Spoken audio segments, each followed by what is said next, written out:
Muy buenas tardes a todos. Les damos la bienvenida al webinar Modelo Analítico del ensayo para fatiga en tuberías mediante el método de flexión resonante, un evento organizado por el Grupo de Materiales y Manufactura de la Maestría en Ingeniería Mecánica que se realiza en el marco del sexto ciclo de conferencias IMEC. Hoy nos acompaña Rodrigo Marín, él es ingeniero mecánico y máster en Ingeniería de Sistemas y Computación de la Universidad de los Andes y máster en Ingeniería Mecánica y doctor en Ingeniería Mecánica de la Universidad de Illinois. Adelante, profesor, con su presentación. Bueno, muchas gracias. Si yo no, hasta me doy cuenta que no le puse un slide de título a esto. Bueno, entonces, sí, la conferencia o la presentación se trata de presentar un modelo que permite simular, las pruebas una modalidad de pruebas que se realizan sobre tuberías, sobre cierto tipo de tuberías de uso, digamos, industrial, porque esas tuberías tienen un alto riesgo de falla por fatiga y esa falla por fatiga es muy costosa. Entonces, ese es el tema de la presentación. Entonces, bueno, voy a empezar entonces por la motivación. Entonces, justamente la motivación de esto pues viene principalmente de la industria petrolera, de la industria de extracción de petróleo y gas. Es una industria que tiene más de 100 años. Y pues el método clásico, el método convencional con el que se extrae petróleo, pues es el proceso de perforación, ¿no? En el cual se construye un pozo de petróleo, que no hay que confundirlo con el yacimiento. Eso es la primera aclaración tal vez que debo hacer yo. Hay dos conceptos ahí importantes, que es el concepto de yacimiento y el otro es el concepto de pozo. El yacimiento es el cuerpo de roca que está en el subsuelo, la formación rocosa, la masa de roca que está en el subsuelo, que contiene el petróleo que está almacenado ahí. Ese es el yacimiento. Y el petróleo pues está realmente está realmente absorbido en las rocas, ¿no? Las personas que saben de eso, el término es absorción con D, no con B, absorbido en la roca. Es decir, en los poros de la roca, esa roca es porosa, pues los yacimientos explotables tienen roca porosa, y esa roca en esos poros contiene petróleo, o gas, o una combinación de los dos, o agua también. Entonces, la extracción consiste en llegar a ese cuerpo de roca, que aquí está mostrado, lo estoy mostrando yo aquí en esta gráfica, en esta franja gris, que es el cuerpo de roca donde está almacenado petróleo, digamos. Típicamente, entonces el pozo, ¿qué es? Ahora ya definimos el yacimiento. Entonces el pozo, ¿qué es? El pozo es una comunicación, un conducto, que se construye. Eso no es natural, es construido, lo construimos los seres humanos, que comunica el yacimiento con la superficie, de tal manera que constituye un canal por el cual puede fluir el petróleo que está en el yacimiento, fluir hacia la superficie para poderlo pues, utilizar, obviamente. Se refina, se usa, etcétera, todo ese asunto. Entonces el pozo es una construcción, es un objeto construido por los seres humanos, es una especie de túnel, digámoslo así. Es un tubo, una forma tubular, ¿de acuerdo? Y comunica el yacimiento donde está el petróleo con la superficie donde estamos los seres humanos que consumimos ese producto. ¿De acuerdo? Entonces, y una observación importante que motiva típicamente, y cuando uno es un poco ajeno a la industria del petróleo, pues uno lo que sabe, de lo que se entera generalmente es que el método por el cual se perforan pozos, los pozos se perforan de forma vertical. Eso es lo que uno ve en la televisión, en los programas donde el petróleo juega un papel, en las películas y todo eso. Eso fue así en las primeras décadas. Bueno, digamos, los primeros pozos de petróleo se perforaron a finales del siglo XIX en Estados Unidos, y por los primeros 60 o 70 años de esa industria, prácticamente todos los pozos fueron verticales, porque esa es la tecnología más obvia para perforarlos, ¿no? Sin embargo, eso presenta una dificultad, más que una dificultad, presenta una desventaja. Que el pozo sea vertical riñe completamente con la manera como los yacimientos se forman naturalmente. Los yacimientos, debido al proceso geológico por el cual se forman los yacimientos, el mecanismo geológico, los yacimientos tienden a generar formas que son alargadas horizontalmente, no son franjas perfectas como esto es un dibujo diagramático, digamos, no es los yacimientos, pero en general los yacimientos tienen una forma alargada horizontalmente, es delgada horizontalmente, pero alargada en esa dirección, ¿de acuerdo? Entonces claramente una forma vertical no presenta un problema porque la porción de tubo que está intersectando una franja vertical el área del tubo que está en contacto con esa área, con esa franja vertical es muy pequeña, a diferencia de si el tubo se pudiera, de si el pozo se pudiera construir de una forma horizontal. Eso aumenta dramáticamente la cantidad de área del tubo que está en contacto con la roca en la cual hay petróleo y por lo tanto se puede producir cantidades de petróleo mucho más altas, que es lo que es lucrativo y económicamente conveniente en el negocio del petróleo. ¿Sí? Entonces por eso surgió la necesidad, poco a poco pues era evidente que había una necesidad de poder perforar pozos direccionales, es decir, que se pueda perforar el pozo con una trayectoria curva en cualquier forma, básicamente una curva tridimensional más o menos de cualquier forma, y en particular en forma horizontal, los pozos horizontales que son hoy en día muy comunes. Entonces esa tecnología empezó a desarrollar alrededor de los años 60, 70 del siglo pasado. Esa tecnología maduró, digamos, se consideró una tecnología madura y cotidiana alrededor de los finales de los años 80, de los años 90 del siglo pasado. Hoy en día es rutinaria, es la tecnología predominante. Entonces, la necesidad surge de eso y hay un asunto importante y es que aquí el punto tecnológico crucial que nos concierne aquí en esta presentación es este cambio aquí de esta curvatura. Hay dos secciones, en general aquí hay dos secciones rectas, la zona horizontal y la zona vertical, pero están conectadas por una zona curva. De acuerdo que tiene una trayectoria aproximadamente circular, con la cual uno puede decir que tiene cierto radio. Hoy aquí hay una trayectoria verde y una trayectoria roja.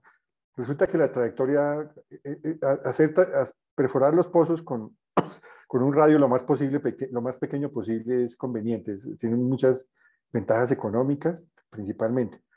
Entonces, entre más pequeño el radio, es decir, entre más pronunciado, entre más agudo puede ser el cambio aquí de vertical a horizontal, es mejor económicamente.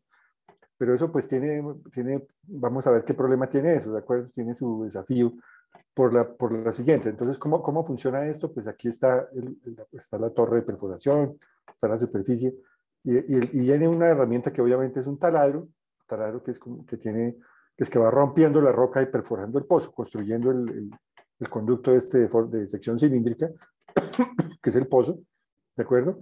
¿Y esto cómo sucede esto? Entonces aquí está el taladro per se, que es en la punta está la broca, que es este elemento, que es lo que realmente rompe la roca, es el elemento que fractura la roca y va haciendo que el pozo se profundice. Y eso está conectado a la superficie por medio de una cadena, una sarta que le dicen en ese medio, se le llama la sarta de perforación, que son una cadena de tubería que viene desde la superficie hasta el taladro. Típicamente un pozo de estos puede tener una longitud entre 3 y 5 kilómetros, un pozo terrestre. Un pozo submarino puede ser más largo. Entonces la cadena de tubería es una cadena de tubería grande. Y la broca pues va girando, va rompiendo la roca y por razones que no vienen al caso aquí a elaborar, toda la cadena de tubería tiene que girar también, gira, toda. Entonces es una cadena de tubo de 5 kilómetros, por ejemplo, de longitud que está girando sobre su propio eje, ¿de acuerdo? Entonces eso genera un problema mecánico muy fuerte para los que han tomado cursos de resistencia a materiales y todo eso. El siguiente problema, esa tubería está sometida a unas cargas muy severas, está sometida a carga axial, porque el tubo pesa, por ejemplo, entonces eso hace una fuerza axial de tensión. Además, desde arriba, desde la superficie, hay que hacerle una fuerza de compresión por razones que no vienen al caso también. como todo el tubo gira, entonces hay un torque, algún torque lo hace girar.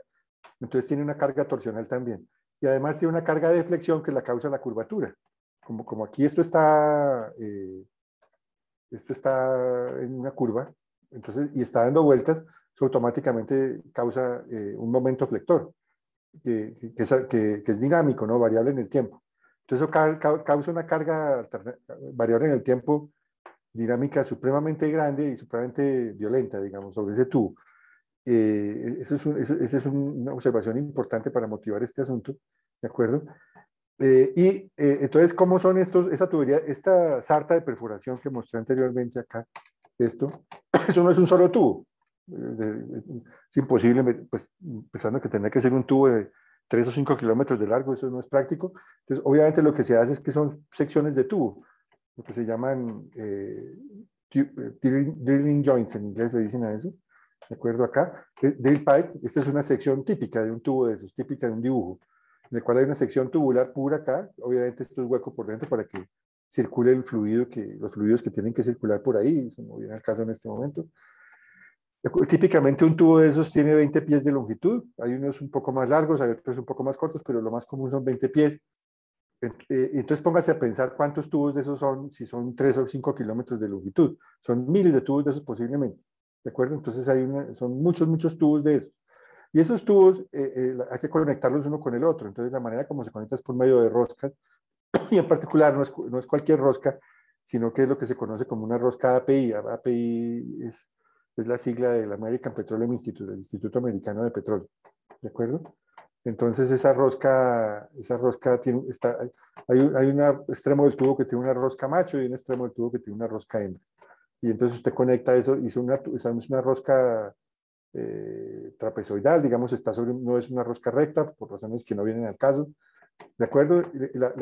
Los hilos sí son triangulares, los hilos de la rosca, y debido a lo que acabo de decir, entonces, esos hilos triangulares en la raíz presentan un concentrador de esfuerzos muy severo. Y entonces hay un riesgo muy alto de falla por fatiga en la raíz de la rosca, y efectivamente sucede. Si eso sucede, es una falla tremendamente costosa, porque donde se rompa un tubo de esos, obviamente, todo lo que quede por debajo de ese tubo, de esa unión donde se rompió, está suelto, quedó suelto en el pozo sin comunicación física con la superficie, entonces eso es gravísimo.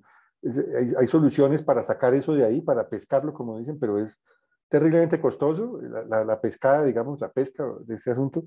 Y segundo, el tiempo de no productivo que eso causa es inmensamente grande, el costo de eso. Entonces es una falla que se trata de evitar a toda costa, ¿de acuerdo? Encima de eso está el asunto o el factor del costo de los tubos.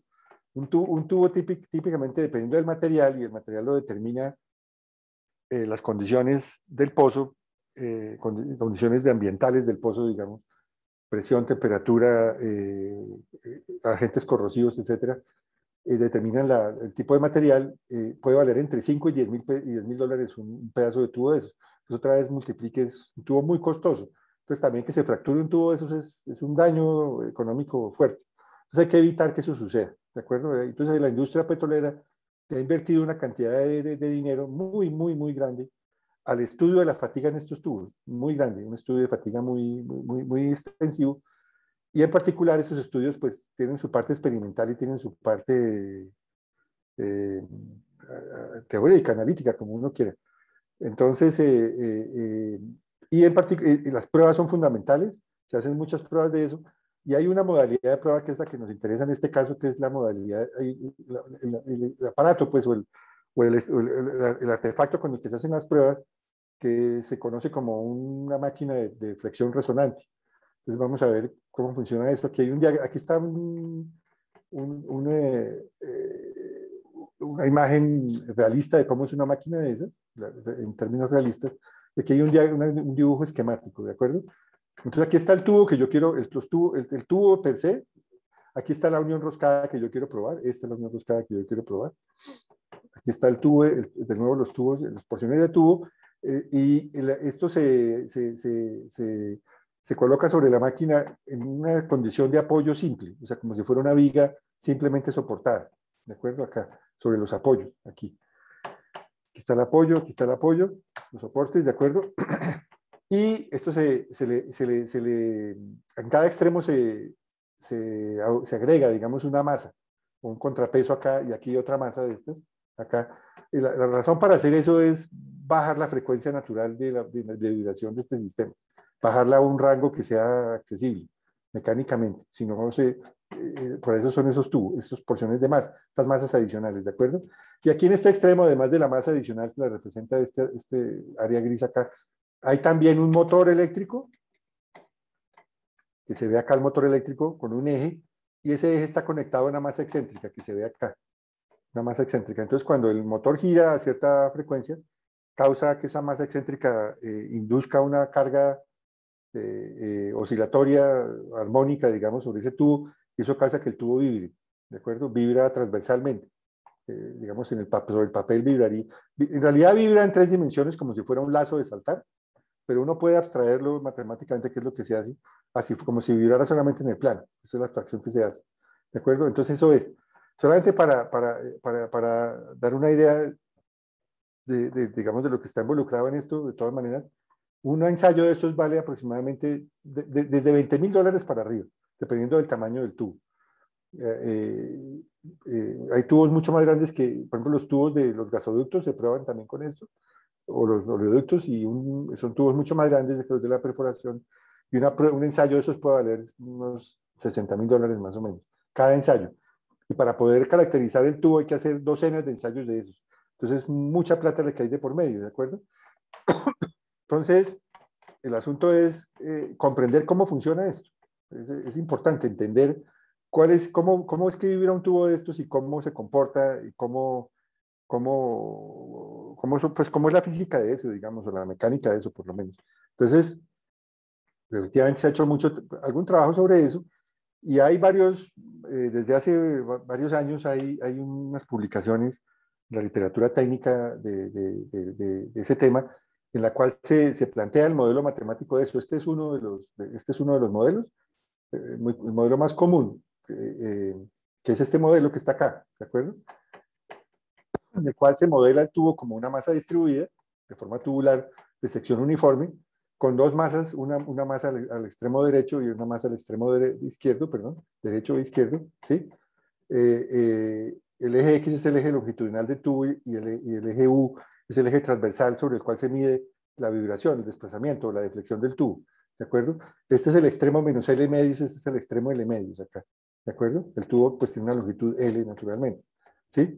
¿Qué más es esto? Estas masas tienen una inercia de masa JL y una inercia de masa JR, y tienen las masas respectivas, y están desplazadas con respecto a los extremos del tubo, una longitud SL y una longitud SL. Esa es, digamos, la caracterización geométrica de este asunto. El tubo tiene un diámetro interno, un diámetro externo, etcétera, ¿de acuerdo? Entonces, la ecuación diferencial que gobierna eso, esto no viene al caso, la derivación de eso está en la literatura hace tiempo largo ya, eso es materia cubierta hace rato, que es las vibraciones transversales de una viga simplemente soportada, ese es el tema. Esta es la ecuación diferencial que gobierna eso, donde E es el módulo de Young del tubo, I es el momento de inercia cartesiano de la sección transversal del tubo, A es el área anular del tubo, Rho es la densidad del material, y U es el desplazamiento que nosotros queremos entender. ¿Cuál es la función de U de X y del tiempo, obviamente? Es lo que queremos encontrar. U de XT es una cosa, por eso son ecuaciones diferenciales parciales, porque tienen dos dominios, el dominio espacial y el dominio temporal. Entonces, lo que se plantea, está la ecuación diferencial per se, que es esta, ¿de acuerdo? Y además está la función que fuerza, ¿no? La masa oscilatoria, que es una función de esta forma, una función armónica en la cual hay una masa excéntrica, el valor ME, un radio, el radio de la excentricidad, y una frecuencia a la que esa masa gira, que es la que induce la vibración, ¿de acuerdo? Lo que se busca es que esta frecuencia sea muy cercana, por debajo, naturalmente, a la frecuencia natural del tubo, a la primera frecuencia natural del tubo, del sistema, para explotar la mayor cantidad, pues para hacer eso a la mayor frecuencia posible, de tal manera que se abrevie la duración del ensayo y no cueste tanto dinero y se obtenga resultados rápidos, ¿de acuerdo? Entonces las condiciones de frontera de esto en el lado izquierdo son estas, esta condición de frontera representa equilibrio de momentos. Aquí los momentos, no hay nada aquí que, pues, hay un equilibrio, pues el equilibrio es igual a cero, naturalmente. O sea, no hay función forzadora de momentos a este lado y tampoco hay función forzadora de fuerza de este lado tampoco. Por lo tanto, todos estos momentos deben ser iguales a cero per se. Ellos mismos deben ser iguales a cero. En cambio, en el lado derecho, al L medios, esa función, ese equilibrio de momentos, digamos, las cargas inerciales deben ser iguales a la carga forzadora. En este caso, el momento forzador, que es la fuerza forzadora por la longitud a la cual está esa masa excéntrica, que es esta longitud que está acá, LE. Y este es el equilibrio de momentos, este es el equilibrio de fuerzas, así de sencillo, ¿de acuerdo? Entonces salen, como es una ecuación diferencial de cuarto orden, obviamente debe tener 4 condiciones de frontera, 2 al lado izquierdo y 2 al lado derecho, ahí está. Entonces el desafío es encontrar la función u de xt bajo estas condiciones. ¿Cómo es esa función? ¿De acuerdo?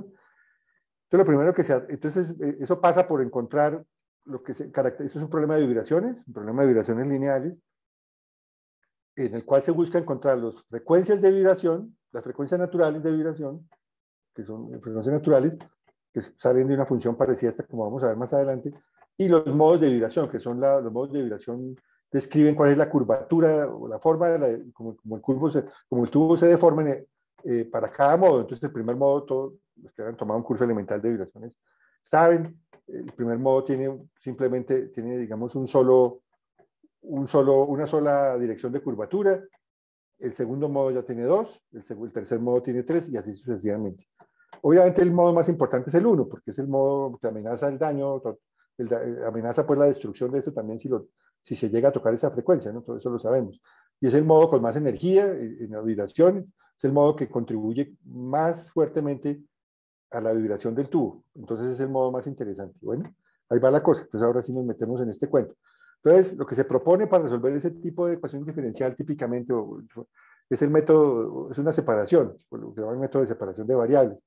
El método de separación de variables lo que propone es que la solución de uxt es una solución, compone de 2 funciones que se multiplican, que es una solución, una función espacial, que solamente es espacial, y una función armónica que es solamente temporal, solamente tiene variar en el tiempo, con una frecuencia determinada, ¿de acuerdo? Y entonces la solución espacial se sabe que tiene esta forma, por eso ya se conoce, para ese tipo de ecuación, tiene una combinación de senos hiperbólicos, funciones trigonométricas hiperbólicas y funciones trigonométricas trigonométricas, digamos, ¿sí? Clásicas de senos y cosenos hiperbólicos y senos y cosenos trigonométricos. Y aquí hay 4 coeficientes, ¿sí? Aquí hay una variable alfa que simplemente proviene de la normalización de la ecuación diferencial, en la cual se desea típicamente que el coeficiente de la derivada más alta sea igual a 1, es lo que se hace normalmente, y eso causa una definición aquí de esta alfa que depende de esa normalización, y aquí está, entonces esa alfa es función de las frecuencias. Y lo que yo quiero es encontrar, ya vamos a ver, el primer caso que es la solución homogénea de la ecuación. Es decir, voy a ignorar en la solución homogénea voy a ignorar estas funciones forzadoras. Voy a decir que no tiene función forzadora, es el problema homogéneo que se conoce como el análisis modal en teoría de vibraciones, y ese análisis modal arroja los modos de vibración de las frecuencias naturales. Eso es supremamente útil. Bueno, entonces, esta es la forma de la función espacial para la solución homogénea, ¿de acuerdo? Donde las frecuencias naturales determinan las frecuencias, perdón, los omegas determinan las frecuencias naturales y los Cs determinan los modos de vibración, o sea, qué forma tiene esta función, acá la forma que tiene. Bueno, pues queremos encontrar esas 2 cosas, ¿de acuerdo? Ahí está de nuevo, primer modo, segundo modo, tercer modo, lo que sea, ¿de acuerdo? Entonces, ¿cómo se ataca esto? Entonces, ¿cómo lo atacamos nosotros? Cuando uno reemplaza cuando uno reemplaza esta ecuación, esta función U, en la ecuación diferencial, resulta que se puede escribir eso en forma matricial, una forma matricial que es una matriz A de 4 por 4, porque tiene 4 términos cada elemento de las condiciones de frontera, y y son 4 funciones, porque son 4 condiciones de frontera. Entonces queda un sistema lineal de 4×4, donde queda una matriz A de alfa, donde estos coeficientes o los términos de la matriz dependen de alfa y por lo tanto dependen de las frecuencias naturales, ¿sí? Por un vector C, que es el vector C de los modos. Y yo quiero que eso sea igual a 0 porque estoy calculando la solución homogénea, ¿de acuerdo? Entonces esto es un problema clásico de álgebra lineal, en el cual para que esto tenga solución no trivial, debe ser que A sea una matriz singular, ¿de acuerdo? Una matriz que no sea invertible. Si la matriz es singular, entonces el determinante es 0, y eso es justamente el hecho matemático que se usa para encontrar los ómegas, ¿de acuerdo? Porque si yo puedo expandir el determinante de esta ecuación, que va a ser una función muy, muy complicada, con senos hiperbólicos, cosenos hiperbólicos, raíces de todo, bastante compleja, igualar a 0 y resolverla, ¿de acuerdo? Desafortunadamente, eso no es tan fácil. Ese es el primer, digamos, desafío de este asunto. No es tan fácil porque, desafortunadamente eso no es tan fácil, porque este determinante es numéricamente muy, muy mal condicionado. Entonces, de hecho, la función de MATLAB para calcular el determinante de la matriz es inadecuada, falla. La función de MATLAB no funciona. Entonces es necesario hacer alguna otra cosa para calcular un método más robusto. O sea, y el método que nosotros utilizamos es el método de la SVD, el Singular Value Decomposition, la decomposición de la matriz en valores singulares. Entonces, eso proviene de esta formulación, en la cual cualquier matriz de n por n se puede describir, se puede descomponer en 2 matrices S y B, una a cada lado acá, y una matriz sigma en la mitad. Esta matriz es una matriz diagonal. O sea, solamente tiene términos no diferentes de 0 en la diagonal. Estas no, en general no. Lo interesante del asunto es que si la matriz es singular, tiene que tener por lo menos un valor singular igual a 0. Y eso es muy importante acá. Las columnas, para cada elemento en la diagonal que sea igual a 0, la columna correspondiente, si es el segundo elemento en la diagonal, entonces la segunda columna de esta matriz B, esa columna es parte de la base del espacio nulo de esa matriz. Es decir, es parte es parte del espacio de los Cs que resuelven este sistema. Entonces es muy importante. Entonces, si yo logro encontrar esas columnas de B, encuentro la base del espacio nulo. Entonces ya tengo todos los Cs posibles de esta cosa. Entonces resuelvo el asunto de los modos, ¿no? Eso resuelve el asunto de los modos. Y efectivamente lo hace, esto funciona. A diferencia de la función, usando simplemente la solución ingenua por MATLAB no funciona. Esto sí funciona, ¿de acuerdo? Ahora, ¿cómo encuentro las frecuencias naturales? Pues me toca resolver este determinante igual a esta ecuación. Entonces, para poderla resolver correctamente, debido al mal condicionamiento de la función, del determinante, lo que toca hacer es utilizar matemáticas de precisión arbitraria. Eso que MATLAB lo provee. Entonces uno simplemente le dice a MATLAB, lo comanda para que haga cálculos con una precisión de dígitos arbitraria. En este caso, los cálculos típicamente se hacen con unos 100 dígitos de precisión, más o menos, un poco más, a veces un poco más. ¿De acuerdo? Se demora un poco más, pero funciona. Y lo que se hace entonces es encontrar las raíces de esta función utilizando el método de la bisección, que es un método bastante preciso y muy eficiente porque converge muy rápidamente, ¿de acuerdo? Que básicamente el loop que está involucrado en eso es, mientras que el rango de esta matriz A del alfa que esté probando yo, que yo quiero encontrar justamente, quiero encontrar este alfa, sea mayor que 3, es decir, la matriz, es decir, 4, porque la matriz es de 4×4, entonces siga bisectando hasta que la bisección hile tan fino, tan fino, tan fino que eventualmente dé un alfa para el cual el rango ya no es 4. Si el rango ya no es 4 es porque la matriz es singular, entonces para este loop, para ahí, y encontré el alfa que estoy buscando. Entonces, aquí se puede ver más o menos, la forma típica de esa función es esta, tiene este tipo de forma, y estas son las raíces, primer modo, segundo modo, perdón, primera frecuencia natural, segunda frecuencia natural, etcétera, ¿de acuerdo? Ese es el asunto. Entonces, es la manera como se encuentran los modos, las frecuencias naturales. Aquí hay esto sale de un paper que más adelante voy a volver a mencionar, y esto es lo que nosotros hicimos exactamente, funciona muy bien, ¿de acuerdo? Listo, ya conociendo eso se comprobó, esto lo comprobamos nosotros. ¿Cómo lo comprobamos? Lo comprobamos montando esto en ANSYS, el sistema de elementos finitos, un tubo con unos parámetros físicos determinados y haciendo que ANSYS nos encontrara los modos de vibración, el análisis modal de eso y nos diera cuáles eran los modos y comparando. Y dio muy exactamente la frecuencia, variaba por, la primera frecuencia natural que predecía ANSYS era diferente de la nuestra por más o menos 1 Hz, que no es mucho. Y este es el primer modo de vibración que predice, el rojo es el que predice el modelo de nosotros, analítico, y el azul es el que predice ANSYS. Están muy, muy cerca, el error es de más o menos un 3%. Es una predicción bastante buena, ¿de acuerdo? Hay un asunto importante acá que arroja el método analítico, que, bueno, el otro también, el numérico, que es donde cruza esta función por cero. Donde cruce por cero es muy importante porque ahí no hay vibración, obviamente está en reposo ahí. O sea, ahí es donde hay que poner los apoyos que yo mencioné anteriormente acá. ¿Sí? Hay que poner los apoyos acá, ¿de acuerdo? Aquí están los apoyos. Bueno, esto es, ¿listo? ¿Qué más se puede decir de esto?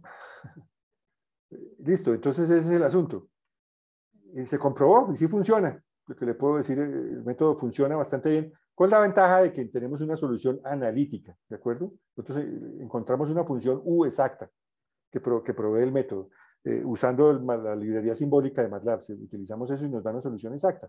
Pero la solución exacta tiene algunas ventajas sobre la solución analítica, numérica, ¿no? Es una solución general. Lo único que tengo que hacer es reemplazar parámetros para encontrar la solución que esté buscando, en el caso particular que esté buscando, no tengo que correr cada vez un caso de elementos finitos, y además el método analítico permite establecer relaciones entre las variables, ¿no? Estudiar relaciones entre las variables. Esto crece con esto no crece con esto depende de esto no depende de esto. Además permitiría optimizar también, ¿no? Pues con elementos finitos también se puede optimizar, pero es más difícil. Con una solución analítica es más fácil de optimizar porque tengo la función. Entonces puedo meter eso a rutinas de optimización, bueno, etcétera, etcétera. Es muy ventajoso, bueno. El otro pedazo de la cosa es la solución forzada. Entonces ya encontrar la solución general. Entonces, ¿cómo encuentro eso? Entonces el asunto, voy a ir hasta cierto punto nomás en esto, el resto está un poco en suspenso, pero simplemente puedo decir que va bien. Ya hay unos resultados preliminares que indican que el método funciona. Bueno, entonces, básicamente lo que pasa es, aquí está el problema está en la condición de frontera al lado derecho, las dos que no son cero. Las del izquierdo siguen siendo cero en el caso forzado. ¿De acuerdo?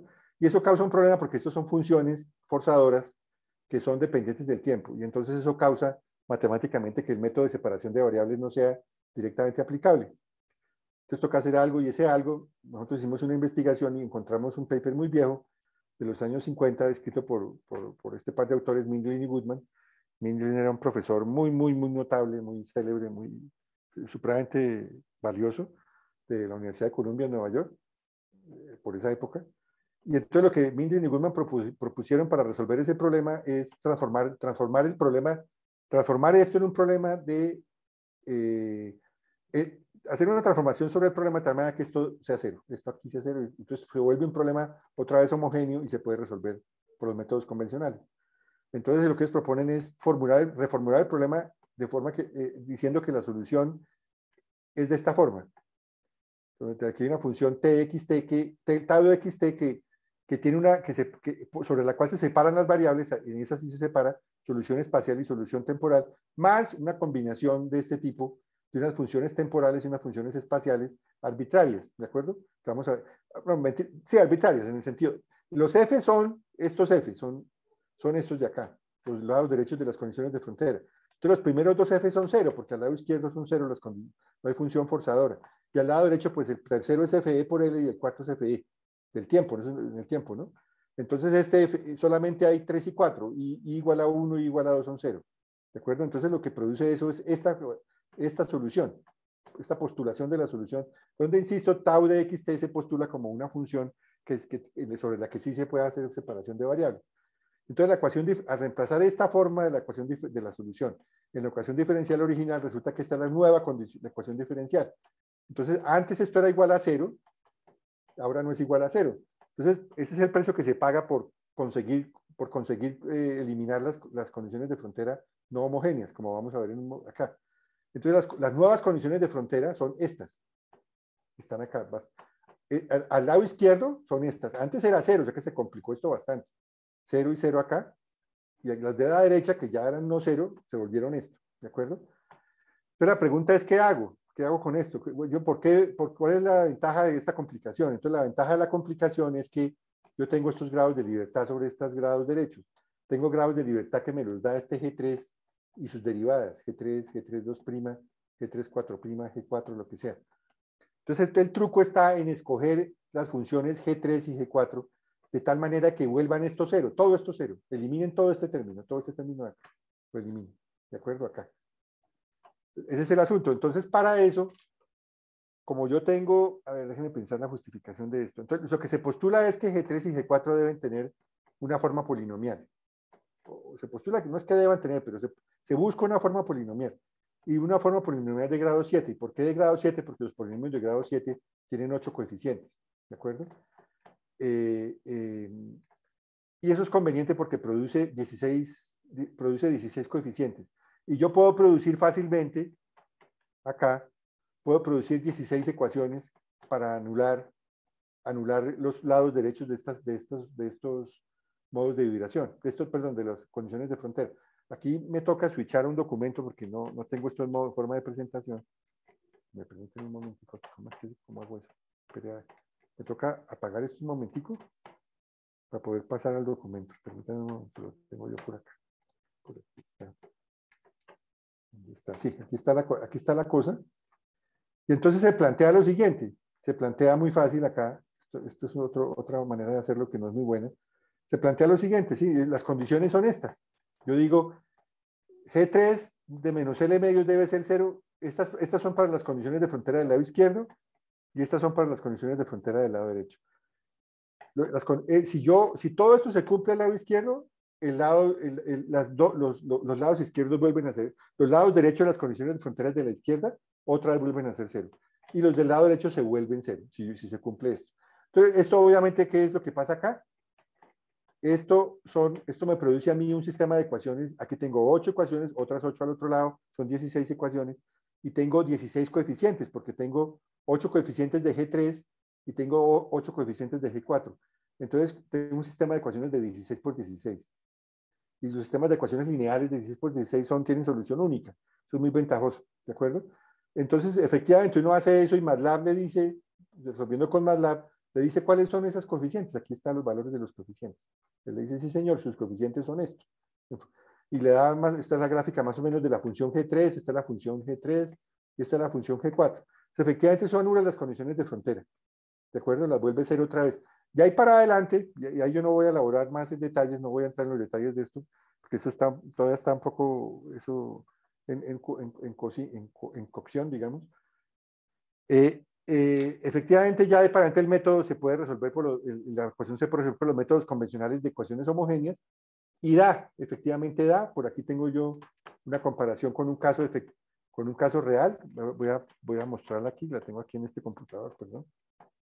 Eso se resolvió hace poco y sí dio, ¿de acuerdo? Permítanme un segundo, ¿dónde es que está? Ya me acordé acá. Y por aquí hay un gráfico que se llama comparación o algo así. Aquí está. Este no es, perdón. Uy, ahora voy a abrir MATLAB, no. Quería ver. Es este. Comparación.png. Sí. Voy a ver si lo abro. Ahora a ver. Ay, carajo. ¿Qué le pasa? Ahí lo abrió. Entonces, este es la comparación entre la solución de elementos finitos, que es la solución, que es en la gráfica negra, y esta es la solución de la ecuación analítica que nosotros resolvimos. Entonces, es muy cercana, bastante cercana la solución, bastante aproximada al método, tiene una coincidencia bastante buena. Entonces, hay bastante confianza en que el método funciona. ¿De acuerdo? Y se puede ver algo interesante, eso no es simétrico, porque las masas no son iguales a ambos lados, entonces se produce una asimetría en la solución, que no existe en el método homogéneo porque no hay cargas. ¿De acuerdo? Eso es el asunto. Entonces, ahí donde va la pelota, después de que se tenga la solución analítica, se pueden hacer muchas cosas con eso. Uy, está cargando MATLAB, qué horror. Se pueden hacer muchas cosas con eso porque se pueden hacer estudios paramétricos de la dependencia de las frecuencias naturales del diámetro del tubo, de la rigidez del tubo. Muchas cosas interesantes se pueden hacer con eso. Se puede hacer optimización. Entonces, queremos explotar eso una vez que se tenga el método ya redondeado, que está muy cercano, pues poder hacer eso. Y pues ese es básicamente. Y quisiéramos construir una maquetica de una máquina de estas, usando el método para predecir cómo funciona la máquina, cómo se desempeña. una maquetica chiquita, una máquina para probar tubitos, como escalas de los tubos. Eso funcionaría, sería muy interesante, no, no valdría mucho dinero, pero el método nos permitiría entender cómo construir la máquina. Digamos, el tamaño de la máquina, la potencia del motor, los diámetros, dimensionar los componentes. Sin eso no se puede. Aquí esta cosa abrió más largo, qué horror. Lo voy a cerrar. Aquí, listo. Y bueno, y eso, ¿cuánto me demoré? Eso es todo lo que yo tenía por contarles hoy. Bueno, Bueno, muchas gracias. gracias, profesor, por su explicación. A Bueno, muy todos les amable. agradecemos por su participación y los invitamos a que conozcan más de los eventos que tenemos Con programados mucho gusto. y, por supuesto, de la maestría en Ingeniería Mecánica que ofrece la universidad. Claro que sí. Feliz noche y nos Igualmente. encontraremos en una próxima oportunidad. Muchas gracias, Así sea. profesor, Hasta de nuevo. luego. Con mucho gusto. Hasta Hasta luego. luego.